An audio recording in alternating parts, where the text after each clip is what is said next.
G'day everyone, welcome back to Zero Access Footy, episode number 30. I am here once again joined with Behm, otherwise known as the Premiership Quarter.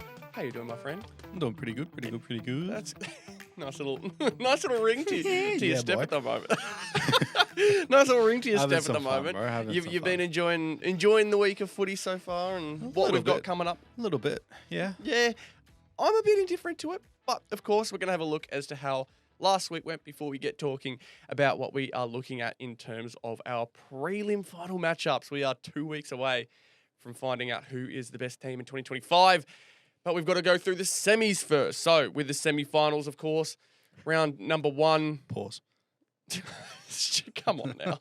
Come on now. Hey, you said it, not me. With game 1, we had ourselves Adelaide versus Hawthorn. This was a 1 versus 8 matchup with 8 coming home the winner, and yet again, another one of Behm's bold predictions. Hey, include yourself in that. I did get a little bit of prediction in that, but yours was much more spot on. I said whoever lost that would go out in straight sets. You specifically said Adelaide. I did. And look what's happened. They have gone out in straight sets to a Hawks side that I also had said are guaranteed lock top 4. I guess they've technically done that now. Spot on, mate. Yeah, they've Spot made on. a prelim, so they're top 4 locked technically, but just there's a lot of questions that this game now brings up in terms of Adelaide and their future. You don't feel like it's over now, like their chance is gone, but this is another opportunity that they hadn't had since 2017 that they've now let go by the wayside. Hopefully it doesn't all go to hell like it did last time, but this is a very, very interesting scenario now because all the praise that we were giving them heading into the final series, it's completely wiped. It's very unfortunate, and it comes off some pretty ordinary performances. And I want to quickly mention the 2 probably worst performances in the side, Mark Keane and Nick Murray. Yeah, Mark Kane, deplorable. Well, we can talk about it though. I think with Mark Keane, and I've actually seen some combative responses in terms to the people who have criticised Mark Keane's play, because by no means was it good. But his team around him did not really help him at all, and that's probably emphasised the most with Nick Murray. To me, Murray was probably the worst player out there on that night, despite how obvious Keane's mistakes were. You know, kicking to awful contests, not 4 much, throws. Yeah, not much thinking in what he does. But the thing is, Keane's getting away with that stuff. Keane usually gets away with that, and also the talent within the side has allowed him to do what he does regularly.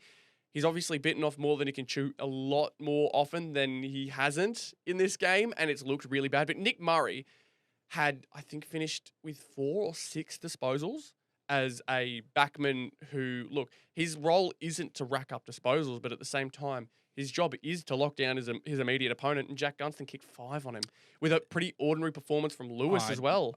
I'd consider that Kane was on Gunston for most of it. You think not so? Murray. Yeah. From everything that I watched, at least, it seems more Mark Keane's role, and I thought it was a really interesting matchup going into it because it felt that it could have been Worrell, and he was the one who was on him in the earlier matchup just a few weeks ago, actually. And I thought he was all right, made a few mistakes, but after the first quarter sort of was able to get back into it. And I think positionally it works better for Worrell, but also play style. You know, when you consider Gunston, he's not that one-on-one body. He's going to push you out and take a contested mark. He's going to hit up on the lead. He's going to get you around the ground, and he's going to make you move. Mark Keane isn't going to be able to go with that, whereas Josh Worrell will. And I thought that was poor coaching from Matthew Nicks to continue with that. I think, obviously, Nick Murray was bad, but the last 2 weeks, obviously, against against Collingwood and now against Hawthorn, it's their key backs that have really failed them. Really failed them. When you consider last Can't week... emphasise that enough. Yeah, when you consider last week that they brought in Mason Cox and he helped be a huge part, it's a bit difficult to sort of see how. And I mentioned it last week, how they went for 2v2s instead of 1v1s. Even in a 1v1 this week, they weren't good enough. And I think when that was their key pillar for a lot of their success, and when that fails, obviously you're not going to be able to do what you did all year. It's super unfortunate because I was really, really on a lot of high praise for Matthew Nicks, but it's clear to see that he was, outclassed from, we had talked about last week, a really, really impressive coach in Sam Mitchell, not just on the field, but now we know off the field he's been a ridiculously good coach. But I just want to touch quickly on Matthew Nicks, because I was listening to Isaac Cummings' post-game interview with 3AW, and he was saying that the quote that it was is a bit insular with the way we moved our mag, and then said the ball.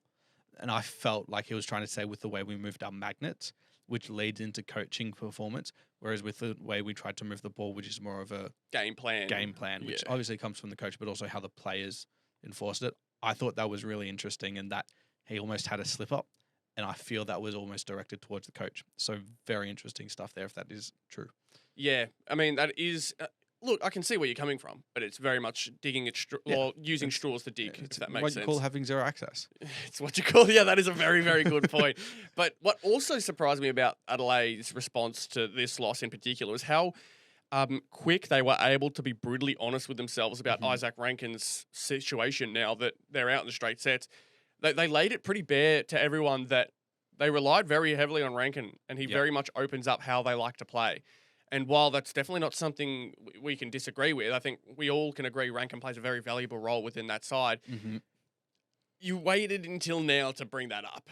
Like, I get that you don't want to let distractions get in the way, but it's been a pretty outward distraction. You could have been very, very honest with that distraction 100%. Much earlier on. And especially with the fact that there'd been, news about how Rankin didn't address the team before he left on his international trip. Can't remember where exactly, but that's Rome. It's not important. Either way, he didn't address the group, and he waited till he got back to address the group. And it's like, that's something he could have nipped in the butt straight away. 100%. And they didn't, and it's like they've been pushing it on and on and on. And it's like, as soon as their season was over, like, yeah, no, it was a problem.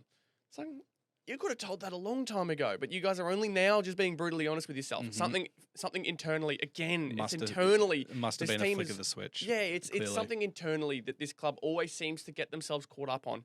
And yeah, 2017 is the best example I can give of where it all happened internally, but it's happened again in a way that is so easily avoidable. So easily avoidable. And it's like they made a wrong turn at every single situation. Yeah. So lots of negatives we could go into. Before we get to praising Hawthorn, because they were sublime, I do sort of quickly want to talk about the Adelaide forwards, because there's been a lot of talk about potentially Tex Walker not being there next year. The two finals showed Thilthorpe's going to be a gun. We know that. But Darcy Fogarty, there are a lot of question marks. Fogarty is a big question mark, yeah. There are a lot of questions if he and Walker, Thilthorpe, can play together as a two-man partnership. My thinking with Fogarty is he's been very injury-prone this year at times. I'm thinking he's been carrying an injury into these finals that they haven't. If you're playing, you're fine. So, I get that. I get the idea. You're fine enough to play, so surely you can't use that as an excuse. But we've seen players play with broken hands and broken bones. We've known that. Like, we haven't really known anything with Fogarty. So I don't think there's too much of an excuse there. I just know that he's had a little bit of injury niggles in the lead up to the game. Oh, sorry, to the final series. So I'm thinking maybe he's just trying to fight something off like that. But I now want to move to the Hawks, because something quite incredible is starting to be noticed within this Hawks side. The mid-season draft pickups. The mid-season poster boy at this point. He's creating quite the finals legacy. I even call it Jamal Murray-esque, where he absolutely steps it up when it comes to playoffs and finals time. Because he isn't the most important player on the team. My God, is he important, but like, you think of how good this team could be with Will Day. Yeah. They're doing this without Will Day. There were times we've been saying that no Will Day, no Hawks. They're in the prelim final without Will Day. That is seriously impressive. And I'd almost say it's nearly entirely because of John Newcomb's massive step up in the midfield. Because now Hawthorn have been able to push so much more ball action into the forward 50. Gunston ends up with 5. Ginnivan is more and more... Well, I think in this game he wasn't as involved, but Nick Watson stepped it up a little bit. But Newcomb's play is not just impressing people, it's comparing him to some of the best who's ever played in finals. Well, on that, Champion Data came out during the week that he was the second player ever in his first to have 3 finals in a row where he was the number 1 highest rated player in the game. You know who else that number 1 was? It's probably Dusty, isn't it? Yeah, Dusty. So his was the 2020 semi-final, prelim, grand final. John Newcomb's had 4 in a row now. He got it this week as well. He got it 4 in a row. Yeah, so he'd be standing alone, right? Yeah, that is seriously impressive. And like I said, he's creating himself a legacy. If Yep. the Hawks can manage to make it happen, where they win the grand final, Newcomb will become a cult hero. Oh, he already probably is. Newcomb will go so far up in Yeah. rankings in everyone's eyes. Yeah. If he can play at this level, at least, to expect him to do it in a prelim and a grand final, Mhm. if that were to happen, is already massive Yep. expectations. But you really can't blame the bloke if they do go down with the way he's playing. It's no problem fault is- of that. No fault at all. Yeah, the problem is he's a very up and down player.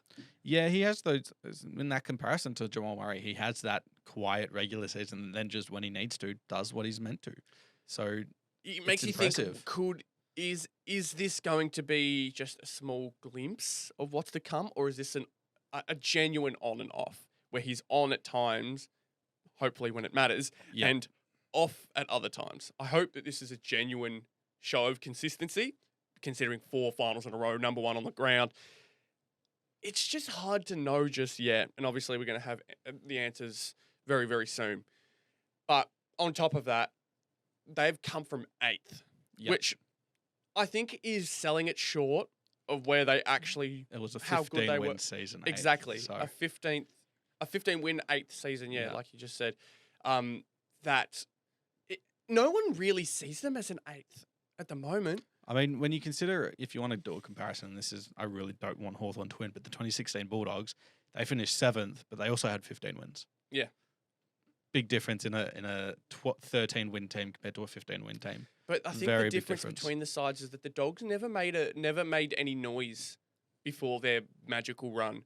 Mhm. Hawks have been making noise for a few years now, for a couple of years. Last year they were good, but it was a bit of a lucky run. Yeah, but then the year before they had the prelim, did they not? No, What they have? the Hawks. The Yeah. Hawks missed finals since 2018. Well, did they only make finals last year? Yes. Oh my god, I thought they'd been better for much longer. No, Okay, definitely so not. they could have their magical run, but at the same time, 8th it doesn't feel right for them, and that's why I was saying top 4 lock earlier on in the season. But you got to give it credit to them. They've Yeah. taken the hard road to get here, and if they can manage to make it, which I think a lot of people believe they're capable in, they could absolutely shock the world. The other semi-final was the Q clash between Gold Coast and Brisbane, and you tipped a 40-point win here, so good on you because I was pretty good. The more the week went on, the more confident I was in Brisbane smacking Gold Coast. The more I just felt that Gold Coast, it was just a miracle run to get that win over Fremantle, and they're just too inexperienced, too young. Great season, not questioning that at all, but yeah, I just think that there's a lot of questions still on their game plan, and I think we saw that come to fruition on Saturday night. I was actually quite the opposite because Lockie Neal being out, Eric Hipwood, who look, I wasn't thinking, oh no, Hipwood's not playing. Their season's done. But Lockie Neal was one of the ones that it's like, that's a very dominant ball, Yep. hard ball getter that they're now missing out on with a very rough and tumble type of midfield. Matt Rowell is one that you have to point out, but they just they've got so much depth in that midfield, not just like filler depth, right? Mhm. To get to at least get some ball pressure. They've got genuine stars in their backup. So Will Ashcroft steps up his role. Josh Dunkley, he broke the finals record for a single game tackle count with 18. Mhm. To give you an idea, the AFL record is 20. So he's very close. He stepped it up in a big way. Hugh McCluggage is incapable of having 2 bad Mhm. games in a row. He had a bad one last week, and here he is coming out, smashing it once again. Yeah. There's just too many players that when they rock up and know they haven't played well, they know how to step it back up. And it shows the heart of a premiership side, first off, but it shows just how much how talented these players are, because I think it's very, very easy to get caught up in, the waves of good stories. And I guess that's kind of what Gold Coast and everyone who believed in Gold Coast got caught up in. They're like, they could have a chance. They're missing out on these really important players. Yeah, but you're forgetting the fact that McCluggage is such a gun. Forgetting the fact that Dunkley puts his heart in his sleeve every single game. You'd think against someone like Matt Rowell, he maybe would struggle a bit more with something like that to keep him enclosed. And while I wouldn't say Matt Rowell was held back per se, I'd say that he was definitely beaten by Dunkley on the night. And then just all around the field, Harris Andrews and Dane Zorko. Oh my God, they are so significant to what Brisbane do. Harris Andrews especially. And that's not taking anything away from Zorko, because Zorko is such a good ball user. You can make things happen. Even what he did last week against Shannon Neal for those first 3 quarters, he kept Brisbane in that game, Harris Andrews. Yeah. Just a phenomenal player. Yeah, and he's going to be forever underrated, I reckon. Yeah. Especially when we're talking about Brisbane in the future.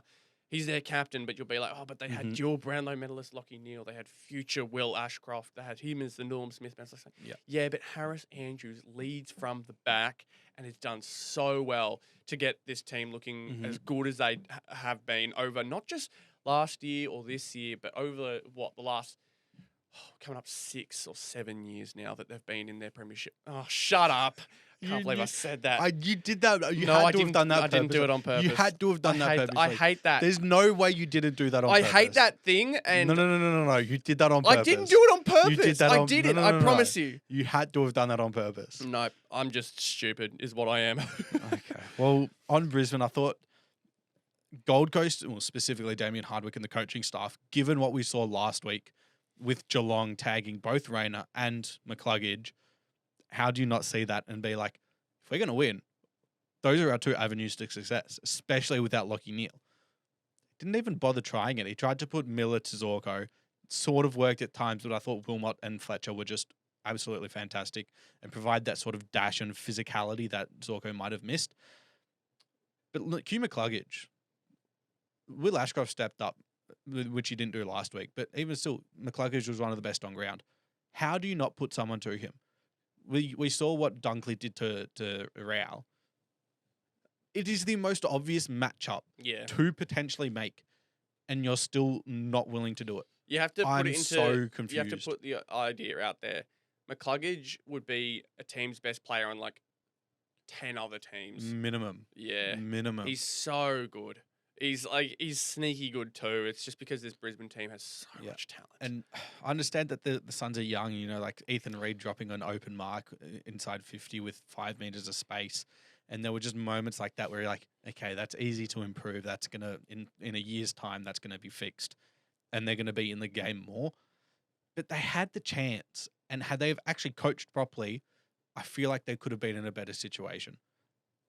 But aside from Harris Andrews moving to Ben King after the first 10 minutes, there was nothing else really that could have won them the game, I thought, because Brisbane were just a much better team. Pretty simply. Yeah, and I would have to agree. But yeah, give your props to the Suns. I'll keep it short because I'd like to move on to the next parts of the podcast. But yeah, give your credits to Gold Coast, finally making finals, ticking off 2 boxes in one finals run, winning their first final and making their first finals. So thank God I don't have to have another year of going, well, they finally do it.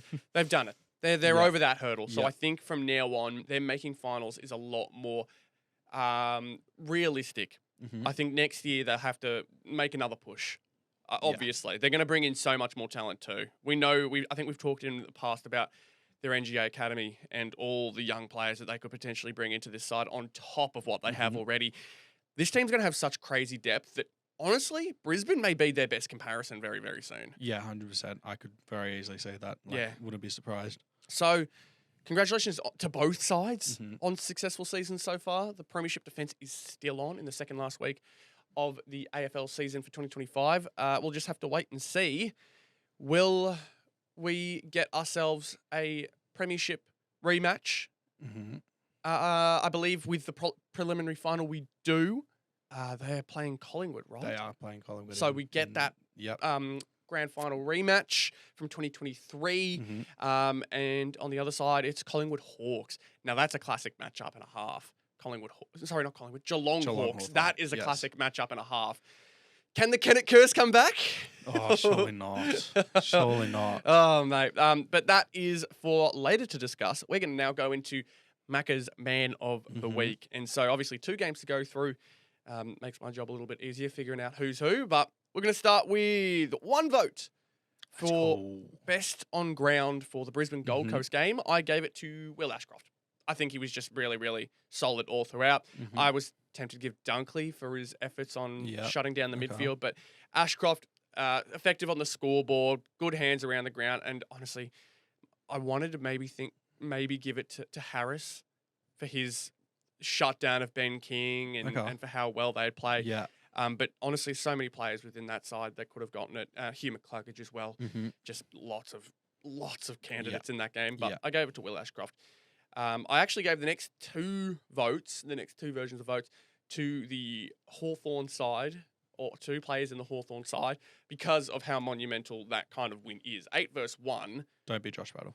It's not Josh Battle, Okay, thank you. but unfortunately he did play well for your sake. No, he didn't. No, he didn't. He never did.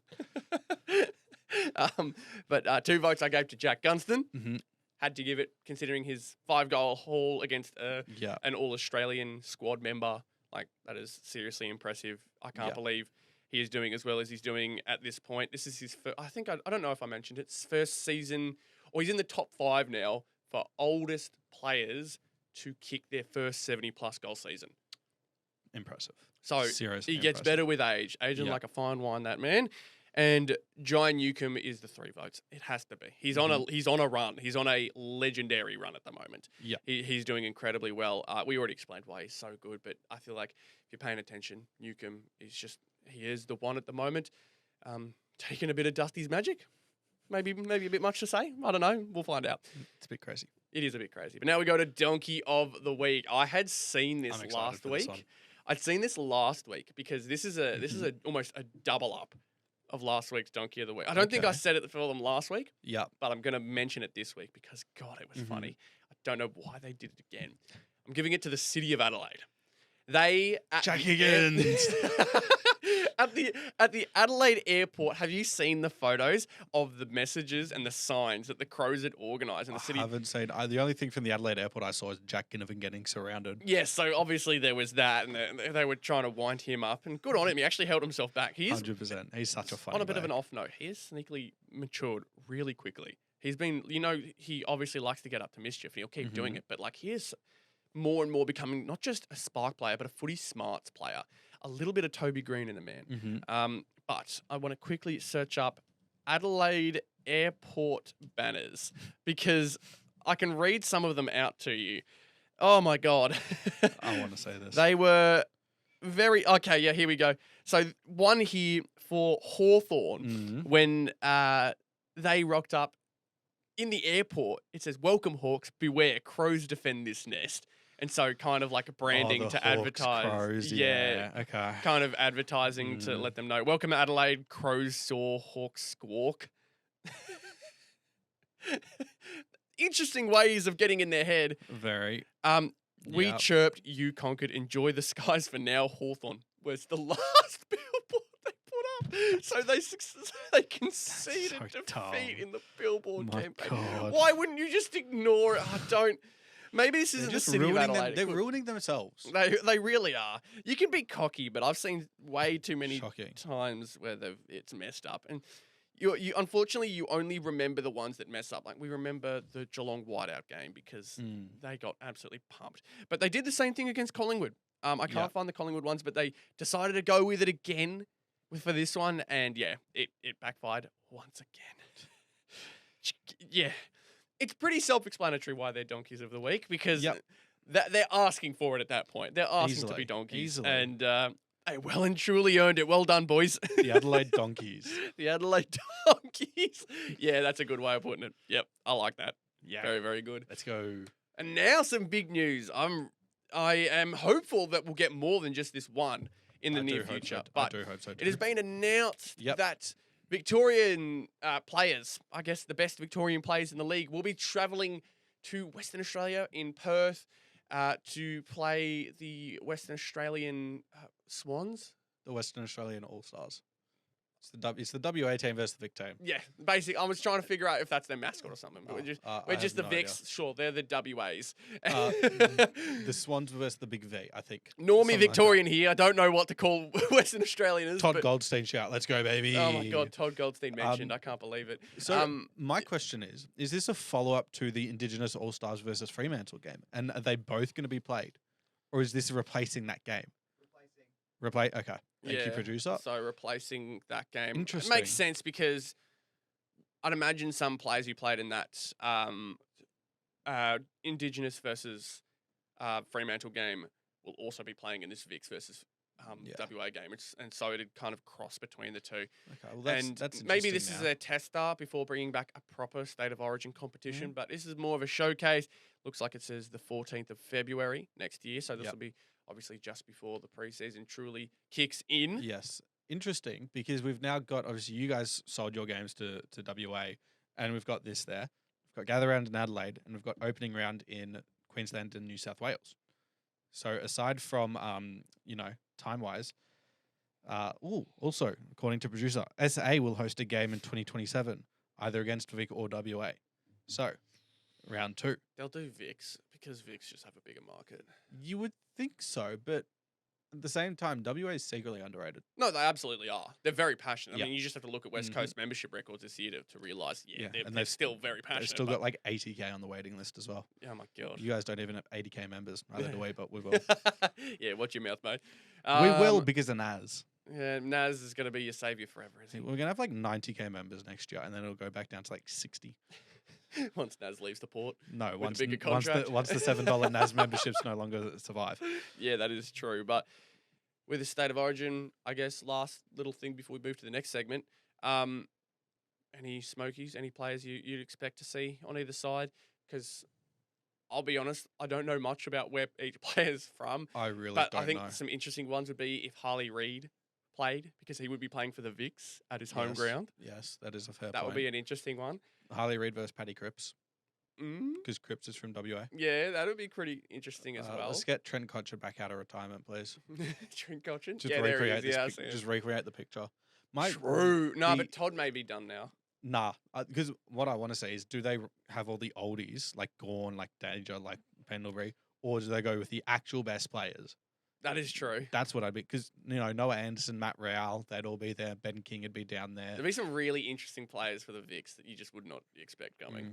But it is just a really, really exciting little aspect, and I guess a piece of history that's making its way back. So, welcome back, State of Origin. We now move to a talking point that I've seen on local radio shows at the moment, ever since the Adelaide straight sets exit, and it's not to do necessarily with the idea that straight set exits are happening. I think if done in a way that didn't have an obvious point, then we would be saying, oh, straight set exits, how crazy unpredictable is this postseason? But this is more in discussion of the pre-finals bye.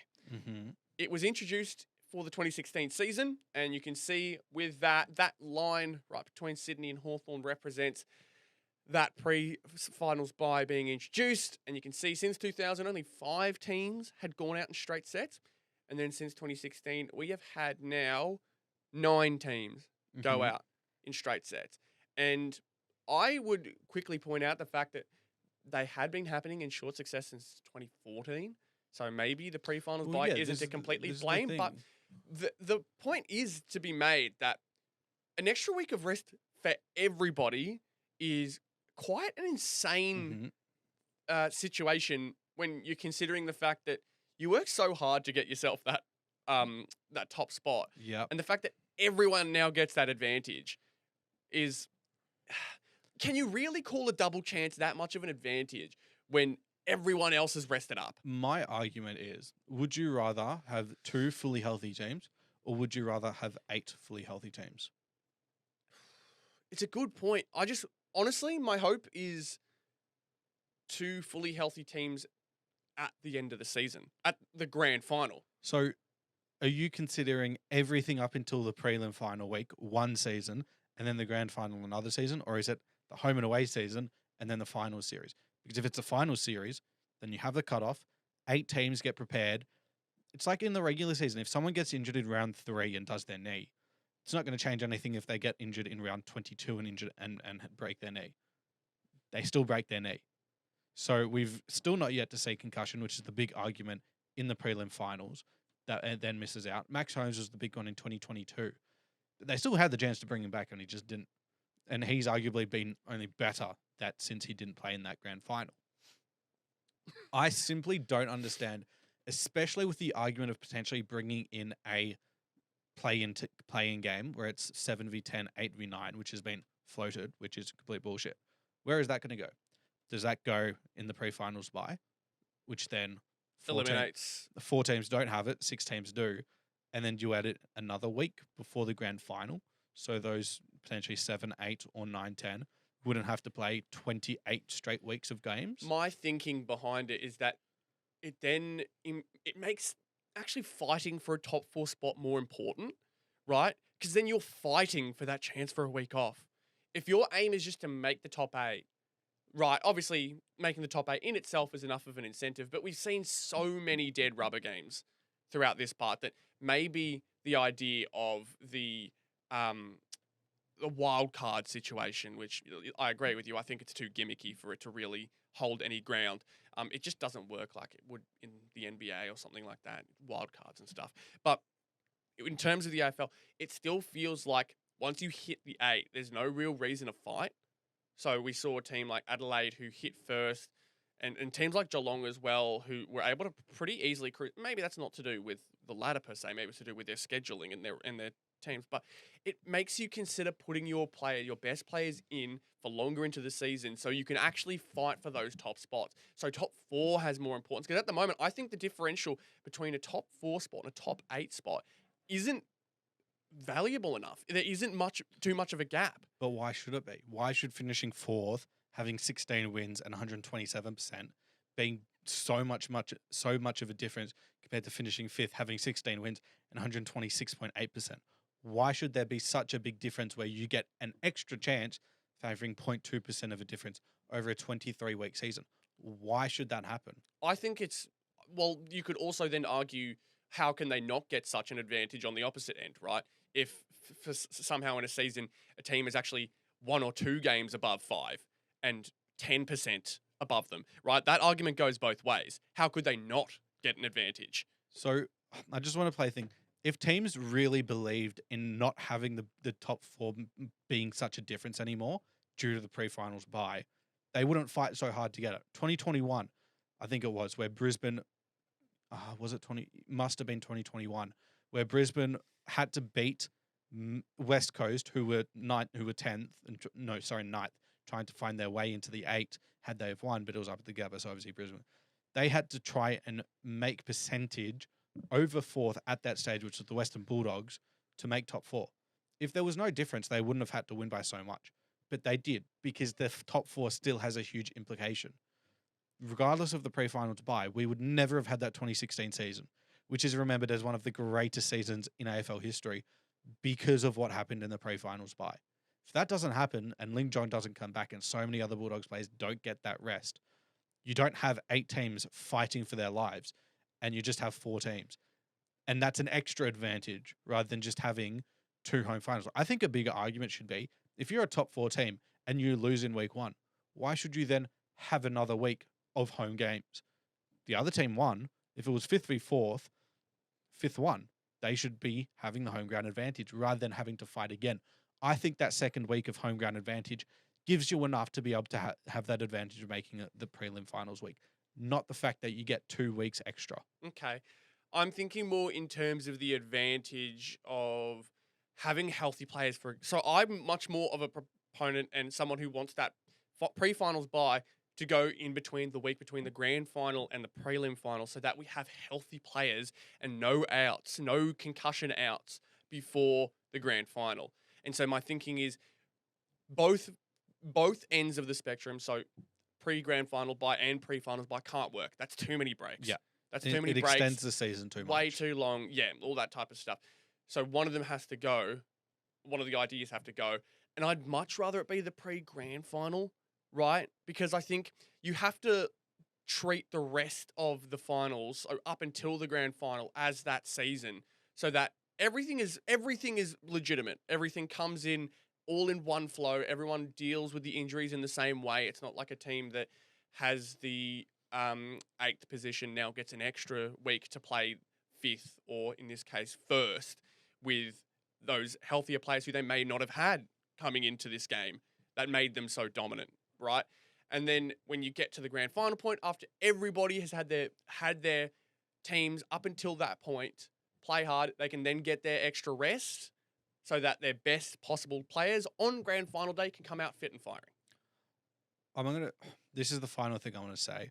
with now having the opening round and having those teams having a bye, a team that's not in opening round, let's say it's Adelaide for this year, they then have a bye in round 12, so they don't have an early round bye, and then they have their bye in the first week of finals of bye rounds, and they then have to play, lose in a qualifying final, win a semi-final, and win a prelim.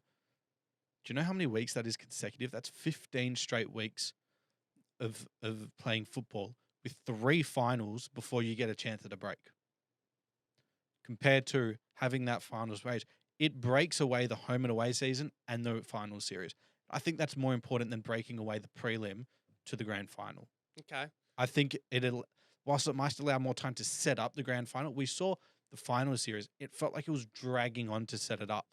Whereas having it before the grand final would feel like you're just dragging it on with the grand final rather than setting up the finals as a 4-week blockbuster. I feel like that's not a negative. I feel like if you drag on the grand final, that's a good thing, is it not? You've already got a week to do it. And I think having a set, if we're complaining that the week drags on before the pre-finals bye, it's only going to do the same thing for the grand final, and we just want to get it there. People are impatient. People want the grand final already. Why would we then break it so that they're going to want it and have a week extra to wait? I don't think it works in the favour. I guess I just have to agree to disagree because I think it does. The excitement for the grand final for 2 weeks would be exciting. I understand.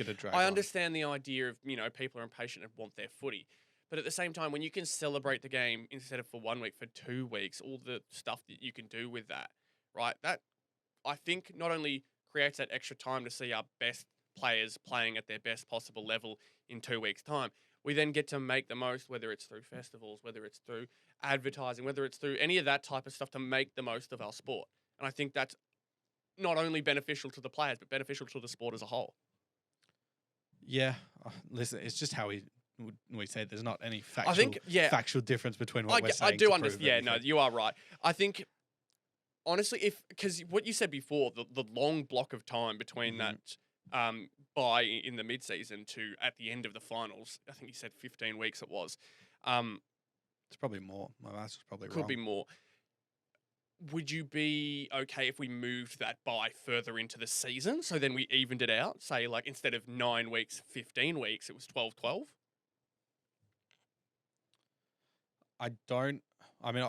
Well, then you're just creating.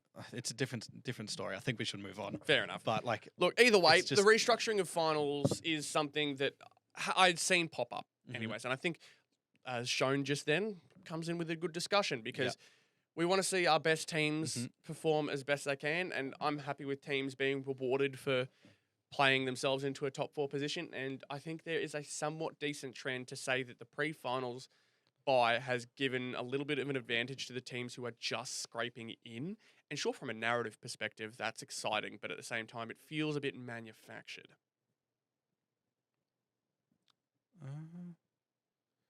I guess so. Yeah. Because, you're looking at the teams there. You're looking at how many have gone out in straight sets, right? It's an interesting story, for sure. I think there's a lot we can discuss further with that one, but we'll keep it. We could probably make that a whole video, to be honest. Yeah, absolutely. Following up on the video that we made as something separate last week, we are going to once again go through the 2 teams eliminated from finals, which are Adelaide and Gold Coast, and detailing 3 players, more so list needs, but then specifying 3 players that we think would help benefit them for a potential push at a flag in 2026. Start with Adelaide, given they're the more obvious team. I think their biggest need is good kickers, specifically off of halfback. Nice little reference there. Shut up. That is an awful shout. That is an awful shout. It doesn't even exist yet. Halfback kickers, who are you expecting to see? There's not a lot. There's not as many as you would. It is asking for a fair bit, to be fair, yeah. And obviously when you've got the missing out on Naz, who arguably want to play more midfield and halfback minutes anyway. Unlucky. Yeah. Suck shit, Adelaide. A little bit of Saints passion comes out there. Saints Pulse. Always. Saints Pulse. Saints Nation. Saints Nation. Dead. So I hope that's in the podcast. I hope that makes the final cut. That'll be so funny. Someone that I've got potentially is Jason Johannesson, potentially on the outer at the Bulldogs. unless they trade up in this year's draft to someone like Josh Lindsay, which I could actually very much see happening, who's an absolute gun and looks like a. Trying to think of a comparison. It's similar to like a Dane Sorko or Bailey Dale in that genuine halfback, probably not into midfield like a Hayden Young type or Ed Richards type. He would be perfect for that spot to fit in and replace Miller and Brody Smith and Roy Laird. I think also with what we saw in their midfield, going after someone like Christian Petrarca is a really good idea. Just came out recently that we'll talk about shortly that he could potentially be on the outer. And I think with obviously Rankin and Rochelle wanting to start playing more midfield minutes, Adelaide's forward line functioned better with Rankin in the forward line. Also the connection with Neil Bullen. Yes, and that'd be another thing where Neil Bullen wasn't playing as much midfield minutes. You bring in Petrarca, he works well alongside Saligo and Berry and Dawson, whereas having someone like Peatling in there or Cumming going in there doesn't really work alongside them. It's something different. And I also think Sid Draper has a huge off-season ahead. It's a lot of pressure to put on a young kid, but he's really high talent. And then I've gone for another tall with the likes of Fogarty potentially struggling and Taylor Walker potentially not being there. I've gone for someone called Isaac Keeler, Saints player. So obviously I know him a lot more than I do others. But I think he can have that versatility of playing forward or back if you need him. Is he an SA boy? He is an SA boy. I believe he was in their academy. Yeah. But there was no rules at the time, so they weren't able to bid on him. And I think he'd fit well alongside Thilthorpe and Fogarty together, where he's not as big as Walker, but he's really athletic. And I feel like he'd complement those two pretty well. Gold Coast now. This is the really interesting one because they've got 3 top 25 players in the draft this year. Yeah. Jesus. Shout out Zach Merrett. Yeah. I've gone for more experienced players rather than young, mid, old. So I've gone for 2 small forwards because that's a clear list need and they're not going to get other than Bo Adensol, who's kind of a small forward, kind of a half forward mid. I've gone for Bo McCreary and Jamie Elliott from Collingwood. Suck shit, producer. Just get them both. Yeah. Just get them both. I don't know how realistic that idea is, especially considering, didn't Jamie Elliott win Collingwood's goal kicking? He did. Still could lose it, but I don't think anyone is kicking 20 goals. In 2 games. Yeah, I don't know. They're not just Brody might. level. I was gonna say Brody might check historic run here. Hold on. But I just think that they've shown interest in him, and with potentially Malcolm Rosas being on the outer, Ben Ainsworth hasn't really done much. Bailey Humphrey looking to play more midfield minutes. Sam Flanders also more than likely going to leave. Yep. I think that opens up a couple of spots. Get that speed in McCreary, and get that experience and aerial craft in Elliott. Now, the last player. I didn't really know where to go here. I thought maybe a midfielder if they're losing Flanders, David Swallow, obviously also on the outer. But because they have so many academy players that aren't even in the team already, I've gone for a medium defender by the name of Nick Vosson. Another Richmond boy heading up there for Damien Hardwick. Okay. Nick Vosson is a massive shout. Would they give... I guess Richmond... I could say, well, would Richmond let him go because of the fact that they want to let their young guns come in? But I feel like he'd be really good at Richmond for building their youth up. I don't know if they'd let him go. This is the thing. It's an out there shout because I think a backline of Collins, Andrew... I even forgot about Charlie Ballard, who's done his knee and could potentially be in there. They've got Joel Jeffrey, Will Powell, Bodie Hewland back there, and then you got Noble and Rioli off half back. Stop it! Stop, dude! Your eyebrows were twitching like crazy there. That scared the hell out of me. Oh my god! I hate you. I hate you with a burning passion. Just say your stupid bit on Gold Coast, all right? Just say it. Oh, what? You're sad now, are you? Yeah. Okay. Your bit sucks. Thanks. Fuck you too, man. Go die in a hole. You little sook. Keep telling us about how Nick Vosson's going to Gold Coast. He's not. It's just an out there shout. Okay. I don't even know who else they should go for because they just get everyone that they want in the draft. Yeah, I was going to say their draft is definitely going to be where most of their next talent comes in, Mhm. but people will be screaming at you. Yep. What about Charlie Kuno maybe coming in? I don't see him going to Gold Coast at this point. I think if he were to leave, it'd probably be Sydney, but that's even if he leaves. Yeah, exactly. So, don't say it. Bit of a trade general update, though. Ooh. Got I think 10 players here. Maybe more, maybe less. I don't know. I'm a bit confused at times. You can't count. I can't count. 1, 2, skip a few. No. Okay, anyway. Just Jesse say Motlop. your words. Oh, Yes, my God. Jesse you're Motlop was pissing me off rumoured to today. potentially be interested in going to Port Adelaide. Turned on it, signed a 2-year deal at Carlton. A lot of my Carlton friends don't like him. He, So they feel great, do they? yeah, no, they almost felt great, and then they didn't when he re-signed. He's Why? I feel like decent Jesse Motlop- potential, he's- but yeah, I was gonna say, I feel like he he's just- one of their upsides, yeah. which maybe says something about Carlton. But speaking of Not Carlton, Another one. Yeah. Campbell Chesser. They're a destination club. Who would have thought? they're gonna make it. They're gonna make Flag it. favourites for the VFL next year. Woohoo! Yeah, Campbell Chesser, former first-round pick from WA, has requested a trade back. I don't blame him leaving West Coast. Do you?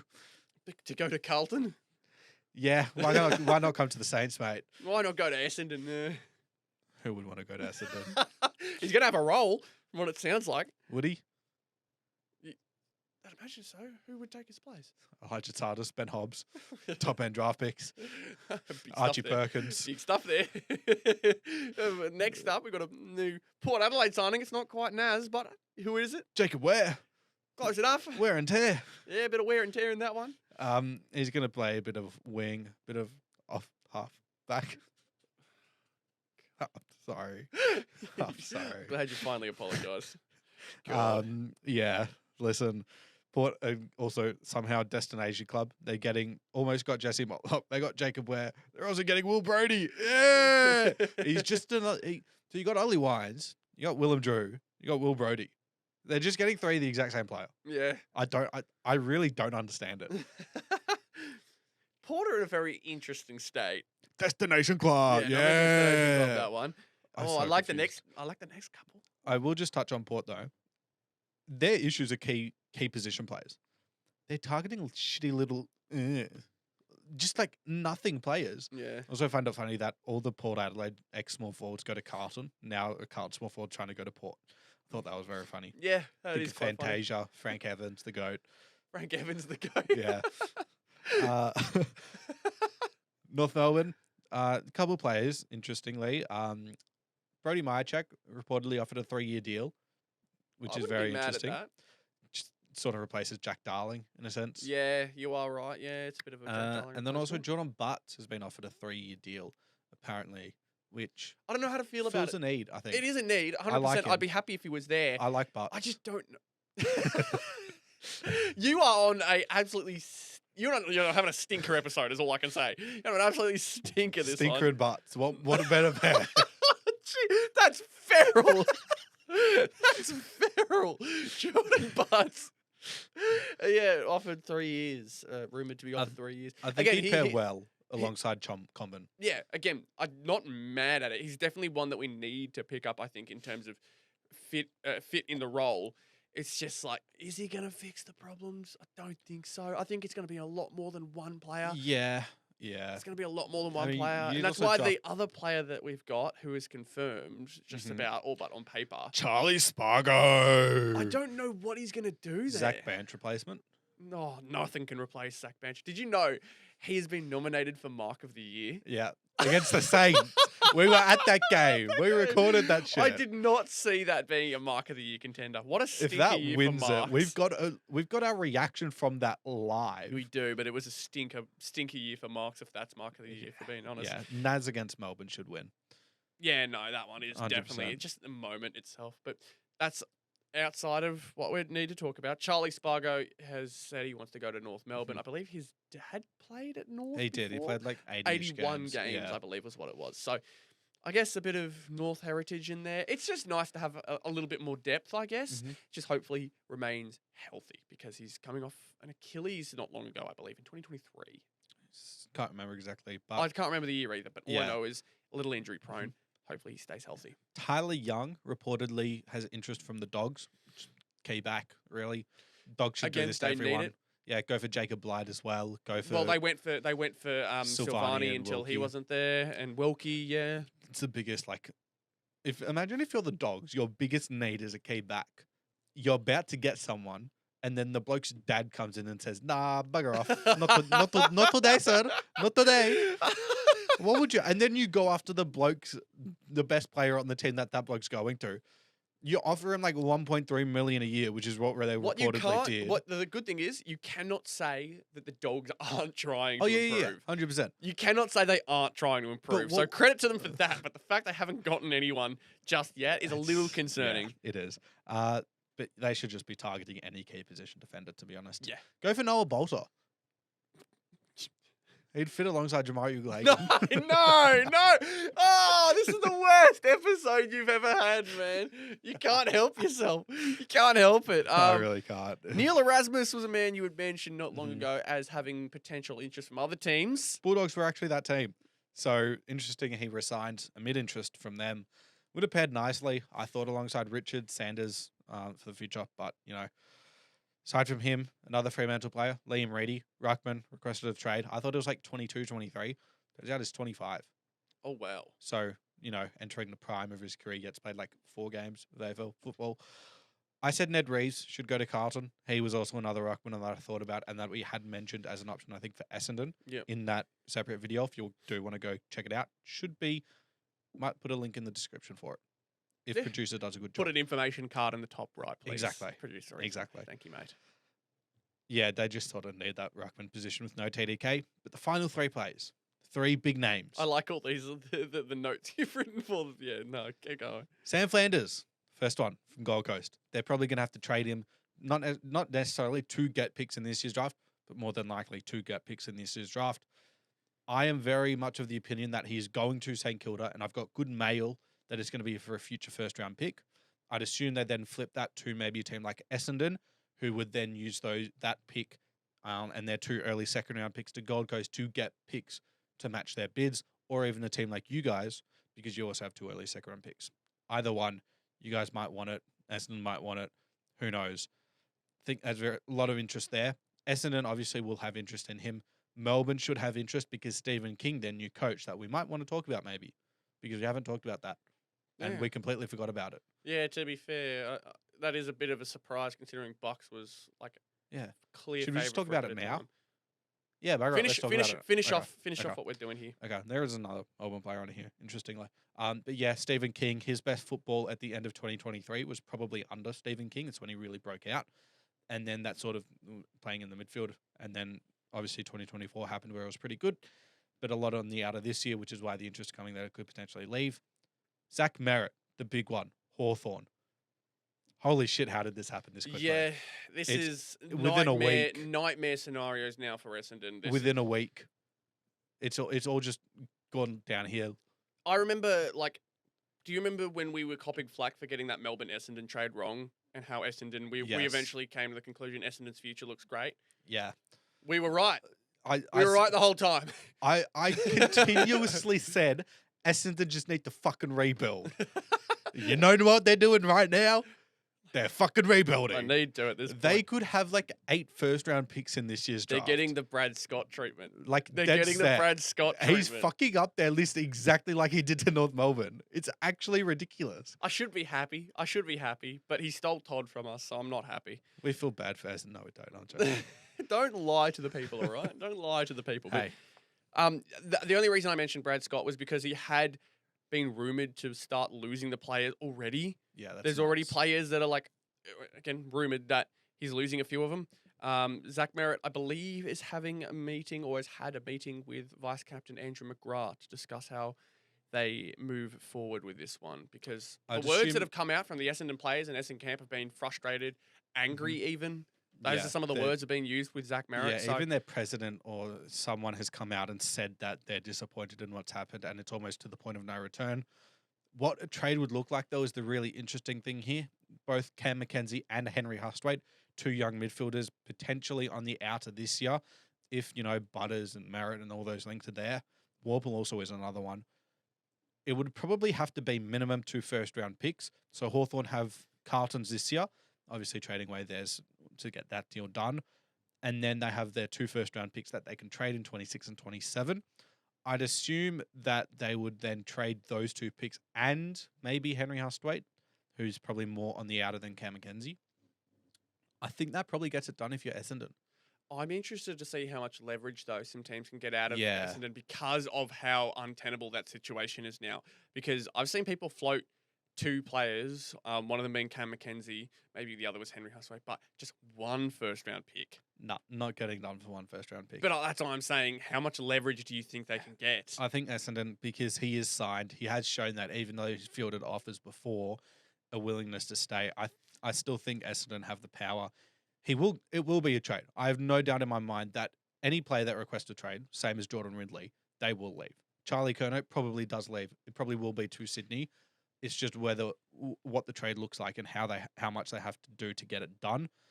Because it's a separate topic how much power players have. But the one final player that we do want to talk about though is Christian Petrarca. News broke just within the last 2 hours, according to Tom Morris, that both his camp and the Melbourne camp both have interest in moving on from him, but neither side want to be the first to say it or be the first one to do it.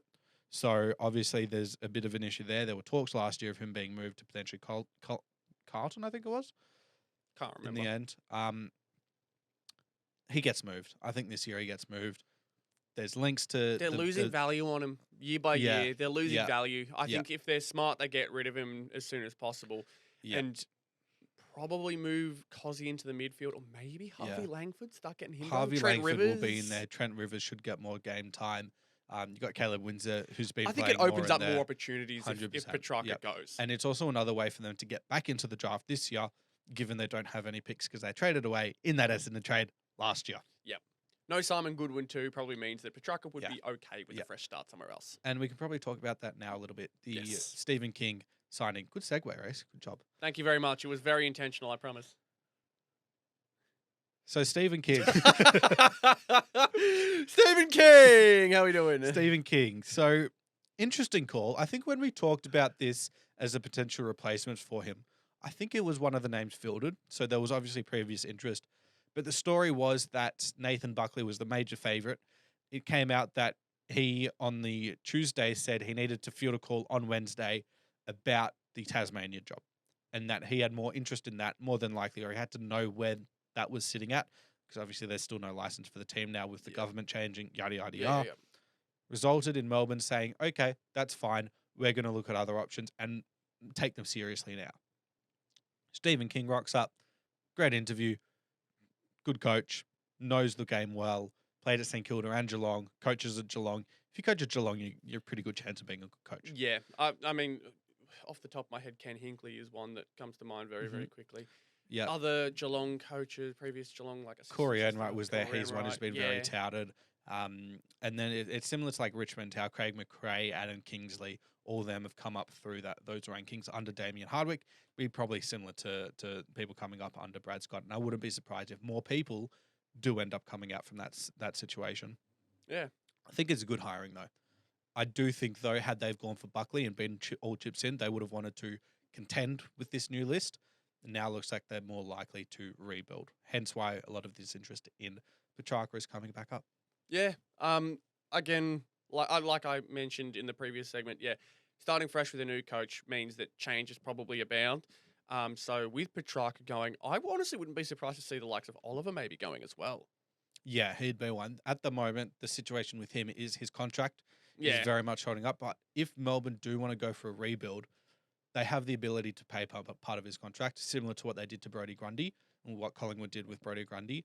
I wouldn't be surprised if that's what happened if they really want to move on from him. But I don't think they would do that unless they can get a first-round pick. That is true. Yeah, no, you are right with that. But new times for Melbourne. Hopefully some better times as well, because right after their premiership, they have fallen off a cliff practically, which is sad to see because Melbourne were a very, very nice story. But at least they got one. Exactly. That's all you can say. They got the one, and they can walk home happy with their premiership medallions at the very least. So now we jump into the prelim finals matchups. We've got first off, Collingwood-Brisbane. We've got the 2023 grand final rematch in the closest form we can possibly get outside of another grand final. Oh, it's at MCG. It's at the MCG. I think it's got to be close. It's got to be a close game, right? It has to be. Because every time these guys have matched up in a big moment, it feels like it has been. I think earlier this year, Collingwood pumped him at the Gabba Correct. by 50. Did they play again since then? Last matchup was round 21. I was at this game. The Lions won by 27, even first half, and then they blew them out in the second. So neither of them have actually been close. But in big moments, you feel like it's got to be, right? They're both in some pretty good form. I don't know how to look at this one because Collingwood lost like 5 out of 6, and then they beat the number 1 team at home, at their home ground. Then the Lions have been like up and down, up and down, up and down for ages, and they haven't found a consistent basis, really, aside from the last 2 Collingwood weeks. almost feels somehow more proven. I don't know. This is neither team feels really proven, and How they do could you both be differentiate making. these I know. teams? I feel like we should go like forward line versus back line, midfield, back line versus Yeah, forward line. probably. Just sort of go through the matchups we think because start with the Brisbane Lions back line because they stood up pretty impressively. I think they have for the most part. I mean, you could say that the Geelong one wasn't bad, but it wasn't good. But you could at least say they had some good individual performances. Yeah. And then obviously last week they played the back line so well as a team. The Pies don't obviously have a Geelong type forward line. No. But they've got a dangerous one. And who matches up best to Jamie Elliott, do you reckon? Brandon Starcevich. Starcevich. And he's a gun. Like, Starcevich is a seriously underrated lockdown defender. Has had his issues injury-wise over the last couple of years, but I think he's now had a good stretch of games, and he's going to be seriously important because Andrews, Lester, and Gardner versus Cox, more than likely, Mychek, and Membry. That's my fear. I don't know how good Cox is always a wild card. Yeah. You don't know how he's going to play. He kicked 3 in a prelim against Richmond. Yeah, that is true. He steps up in finals, so you got to give him that. He could do it again. But wouldn't Harris Andrews play on him? I'd assume so, and then that leaves Gardner and Mychek and Lester on Membry or other way. It doesn't really matter. I think you go advantage of Brisbane in that situation. I would too. I think Andrews, despite Cox's height, right, Andrews is a smart enough player to know, and Cox isn't the smartest player. No, that's not his strength. It's not, and fair enough. But Andrews is smarter than the average AFL player, much smarter. So that is such an obvious mismatch to me that I'm worried that he may himself stop Collingwood from being as effective as they'd like to be going inside 50. Yeah, agreed. I don't know if that's going to cost them the game, but it's definitely not helping them. And then you look at the Brisbane halfbacks, Zorko, Fletcher, and Wilmot. The Pies have really good matchups. You got McCreary. Hill could potentially be back, which is a big thing for Collingwood. Yeah. And that could really, really impact the Lions' flankers. Sorry, we are both absolutely losing our voices right now. And then you've also got, who's the other? Goey plays there at times, Lockie Schultz as well. They can all do a defensive role. And that's, I think, really, really hard for the Lions to potentially counteract. Then you look at the midfield. The Lions now playing Fort as their main ruckman and McInerney's a forward. I thought was interesting. I thought it'd be the other way around. But Cameron is a seriously good ruckman. But the midfield battle, I still think even without Neil, the Lions have the advantage. I still do. And I don't see a tagger being able to do a job Dacos, Pendlebury. Dacos, Pendles, to Goey, Ned Long instead over Mitchell at the moment. Jack Chris plays there occasionally. Sort of Josh Dacos might go in there for a few. But aside from that, you got Dunkley, Ashcroft, McCluggage, Bailey, Rayner. I think the Lions have too much depth. Agreed. And you look at Geelong, they had a tagger. You look at Gold Coast, they didn't utilise it. Collingwood don't have it, really. And I think that gives them a big advantage there as well. And then you look at the Lions forward line against the Pies back line. Who plays on Logan Morris? Because Darcy Moore tried to. Kicked 7 on him or 6 on him. Had his great week last against Adelaide. And Cameron had a decent game in the game against Gold Coast. Cameron was getting up the ground, which I thought was really important to get him involved. And if they do that again, it might isolate Logan Morris again on potentially a Darcy Moore, which makes it even harder because that's not what Darcy Moore wants to do. And is Billy Frampton good enough? Because I think the matchup with Rayner, which is a huge one, probably becomes Maynard, physicality on physicality. Pretty good matchup there. You got Frampton, who probably goes to McInerney or Fort, the resting ruckman, And then you've got Will Parker to go on Ty Gallop, or Jalop. I don't know how exactly you pronounce it. Yeah. And then you got Darcy Moore on Logan Morris. We saw how it went last time. It's not giving me a lot of confidence. I understand that. Yeah, no. I'm going to tip Brisbane for this one. Mm-hmm. But I'm just always so wary of these Pies. And they're kind of in the same category as the Cats for me in that they always seem to find a way. Like Steele side bottom kicking 3 against Adelaide was not on anyone's bingo card, but he went ahead and did it and provided such a spark from side bottom. He almost did what Bobby Hill does, Yeah. which was rove the pack. And the fact that they get Bobby Hill is another thing. You almost think, how are they going to match? It's not a guarantee, but there's rumours he could potentially be back. Yeah, understood. Oh, there's just so many question marks. There's so many question marks because I still think while what you're saying makes sense, there's going to be something that throws a spanner into the works. Mm-hmm. Someone is going to have an outrageous game. I don't know who it's going to be. I think my bold prediction, I'll get it out of the way here. Mm-hmm. Someone on the Pies has 40 plus disposals. Ooh. I think someone opens the game up. And I'm not going to say a specific person only because, one, that's how Sportsbet gets you. But two, I think there's a reason it's bold. I don't think this game can be won by an individual. However, if it does happen, it's going to be that along with fantastic performances from all the usuals. I think this 40 plus disposal person, if it happens, would be someone completely out of left field. A Josh Dacos? Yeah. Or a Dan Houston, something like that? I don't think Dan Houston, but Josh Dacos could be a good shout. Okay. Who do you have winning, though? I do have the Lions winning. But again, with all that and you having close. the Pies player. Ooh. It's close. I think it's 4 points. Oh, that'd be such a good game. I want it to be That'd that be close. such a good It game. needs to be that close. I think I'm going Lions. I think just the way that I analyze it, obviously you got coaching as well and how they play. I think the Lions now have shown that they can do it without Lockie Neal. And I think that the Pies backline, even though they have been that good, I just think there are still holes in it. And I think the Lions can attack that. And so I'm going Lions by 13. But my bold prediction, ooh. Yeah. It's so tough. It's so tough to figure one out. Oh. Did we talk about the ruck matchup as well? We did talk a little about because I feel like Cameron. Yeah, I feel like that could be one that really swings Collingwood's way. Man, it's so hard to get a proper gauge on how this game's going to go. Bold prediction. I think Cameron and Lohman combine for 6+ goals. Not bad. Not a bad one at all. I think the small forwards are able to get it done. Bold Lohman. I went for the tools in. He thinks it's David Beckham. Did you see that? he compared himself to David Beckham. He looked like Brandon Starcevic.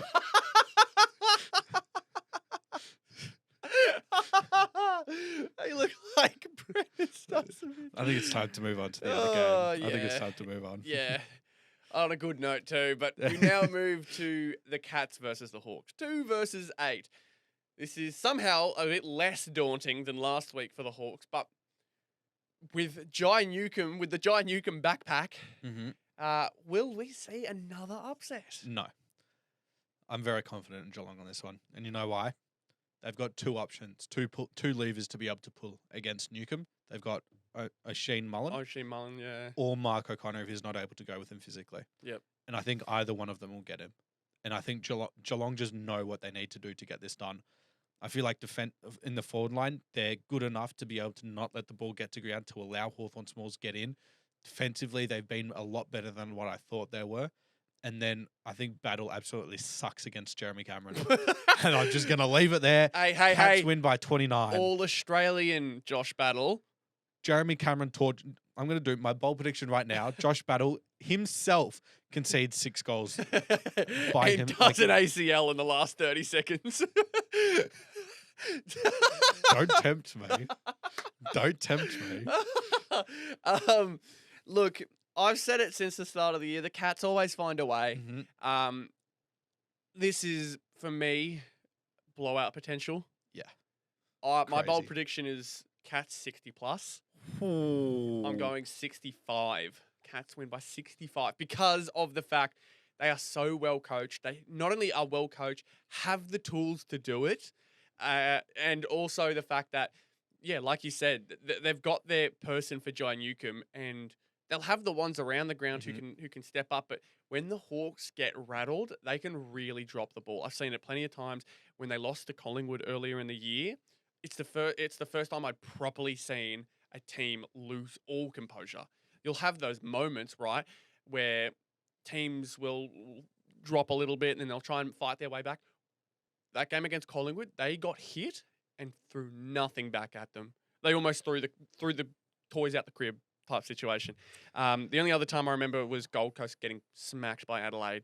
That was when I'd seen something similar. I also feel like the Cats midfield is a lot better than the Crows. Well, it's so well-rounded. And they're not going to get stopped, right? So you can put Tom Atkins to Newcomb if you need to as well. But then you got Smith and Holmes on the outside that I don't think Hawthorn are going to be able to stop.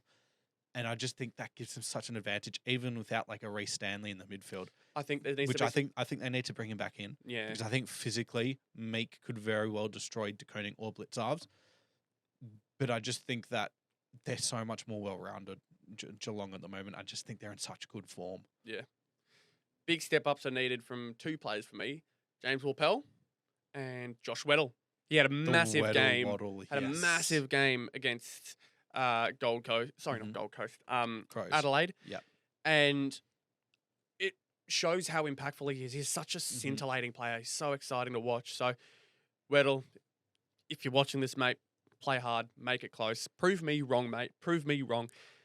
But with that being said, if I were to just give a genuine, real bold prediction, I'm going Smith and Holmes to combine for 72 plus disposals. 72 plus. You're going to put some money on that? That sounds like a sports bet. I actually might. Yeah. That sounds like a sports bet and a half, I reckon. Either way, gamble responsibly. But also, I appreciate you guys tuning in to Zero Access Footy. We appreciate you guys. We appreciate you guys tuning in to Zero Access Footy episode number 30. We are getting closer and closer to the grand finale of the season. But we've got one more week to wait before we head into grand final episode number 31. So I appreciate you guys once again tuning in. Be sure to like, comment, subscribe, follow us on all platforms, and I'll see you all in the next one. Peace. Catch you later.